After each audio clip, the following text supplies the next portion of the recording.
Baik, untuk materi pertama itu adalah tentang PCR atau polimerase chain reaction, di mana prinsip dari PCR sendiri itu adalah meniru dari replikasi DNA yang terjadi di dalam sel makhluk. Di mana PCR sendiri ini terjadi dalam 3 fase. Yang pertama adalah denaturasi. Di mana denaturasi ini adalah proses perubahan struktur alami protein yang masuk nukleat dengan cara DNA itu dipanaskan kurang lebih suhunya itu 94 sampai 95 derajat Celcius. Tujuannya itu adalah untuk mengubah double strand atau untai ganda itu menjadi untai tunggal atau single strand. Kemudian dilanjutkan ke tahap annealing, di mana di annealing ini sendiri suhunya itu diturunkan kira-kira 50 sampai 65 derajat Celcius. Hal ini bertujuan untuk single strand yang terbentuk di denaturasi tadi itu akan menempel berpasangan ke cetakan DNA. Kemudian lanjut ke elongasi atau extension, di mana pada tahap ini suhunya kembali dinaikkan ke 32 derajat Celcius. Hal ini untuk mengaktifkan DNA polimerase, biasanya itu adalah back polimerase, sehingga bertambah nukleotida baru sehingga memperpanjang untai. Namun hal ini akan dilakukan berkali-kali untuk mendapatkan replikasi DNA yang diinginkan.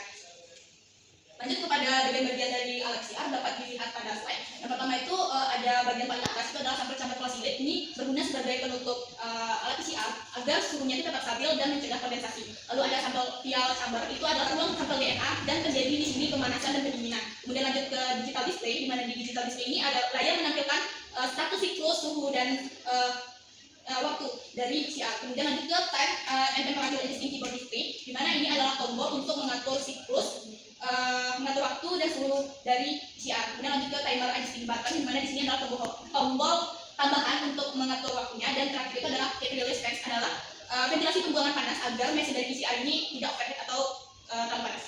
Bagaimana cara untuk kita mendeteksi produk dari PCR? Dengan menggunakan dua metode visualisasi. Yang pertama itu ada pewarnaan kimia menggunakan iridium bromida yang diisi pada DNA.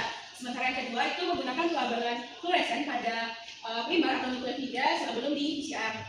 Nah, untuk metode mendeteksi PCR ini ada dua, itu ada analisis kualitatif dan analisis kuantitatif. Untuk analisis kualitatifnya kita menggunakan elektroforesis di agar-agar, di mana elektroforesis di agar-agar ini produk DNA ini dipisahkan berdasarkan ukuran dan muatannya. Setelah itu kita beri warna iridium bromida atau SYBR untuk visualisasinya, yang mana nantinya hasilnya berupa pita-pita DNA yang muncul pada gel yang dapat kita analisis kemudian untuk melihat ada atau tidaknya produk amplifikasi DNA tanda. Lalu yang kedua itu ada analisis kuantitatif dengan real time PCR atau qPCR, di mana qPCR ini kita gunakan untuk mengukur jumlah DNA selama amplifikasi berlangsung, yang mana metode ini menggunakan warna fluoresen untuk mengangkat pertambahan DNA setiap siklusnya, dan juga memberikan kita data kuantitatif tentang jumlah DNA ataupun ekspresi gen.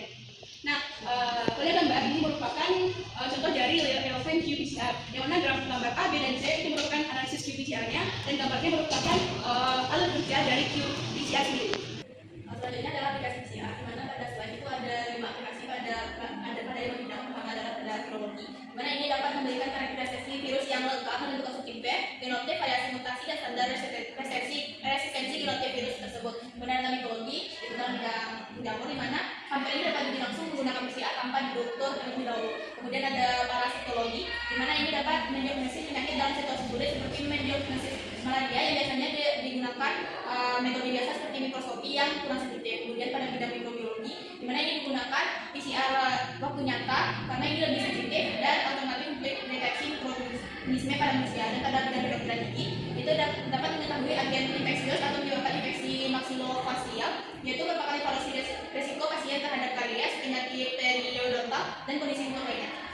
Selanjutnya saya akan menjelaskan skema peralatan elektroforesis, di mana dapat dilihat pada gambar. Kita melihat ada pertama power supply, yang kedua ada sampel, yang ketiga ada analog cell, gel, yang ketiga ada anoda positif dan ada elektroda positif dan elektroda negatif. Kemudian kita dapat melihat di sini sampel DNA tersebut akan berpisah berdasarkan beratnya, di mana pada sampel DNA yang lebih berat akan lebih lambat, sementara sampel DNA yang beratnya lebih ringan akan tetap untuk terpisah.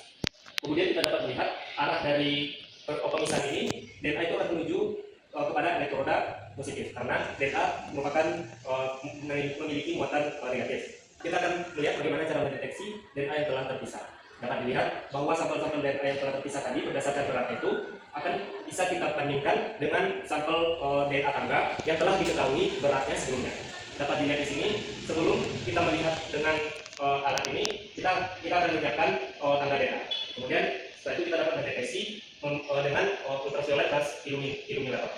Selanjutnya itu elektroforesis, yang dimana elektroforesis ini merupakan pemisahan produk DNA berdasarkan muatan dan juga ukurannya. Elektroforesis yang digunakan di sini adalah elektroforesis elektroforesis DNA, yang dimana itu dilakukan pemisahan molekul bermuatan, yang dimana DNA itu bermuatan negatif dalam media listrik pada agarose gel yang diikuti dengan pewarnaan dengan menggunakan ethidium bromida.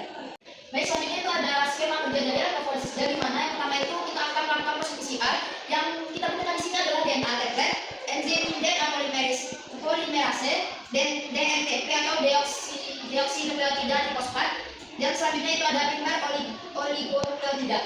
Setelah terjadinya pencampuran yang PCR ini, kita akan lanjut memasukkannya kepada di alat elektroforesis. Dan dimana di sini akan terjadinya pemisahan antara fragmen DNA, yang dimana fragmen DNA yang kecil itu akan bergerak lebih cepat, sedangkan fragmen DNA yang besar akan bergerak lebih lambat. Di sini kita setelah itu selesai, pemisahan tersebut selesai, kita akan mendapatkan hasil dari elektroforesis gel tersebut. Nah, selanjutnya itu chain terminasi atau pengerjaan rantai. Nah, saat dari aku masih melakukan berbeda, rantainya terus memanjang. Tapi ketika DNTP ini masuk, rantainya berhenti karena DNTP tidak menjadi OH pada karbon 3-nya dan tidak bisa menunjukkan ikatannya.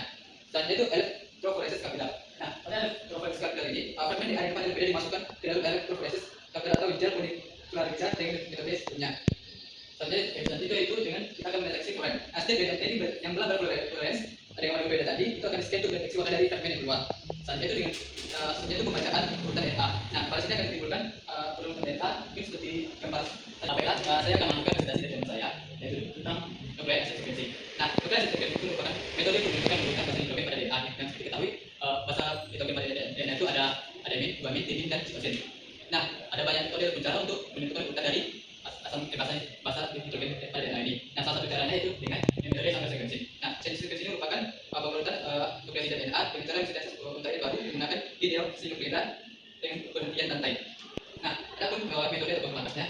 Yang pertama itu denaturasi DNA. Nah, pada proses denaturasi ini, DNA yang awalnya itu sebagai perangkat dua itu akan diputus menjadi untaian tunggal. Yang awalnya itu untaian ganda diputus melalui proses pemanasan itu jadi untaian tunggal.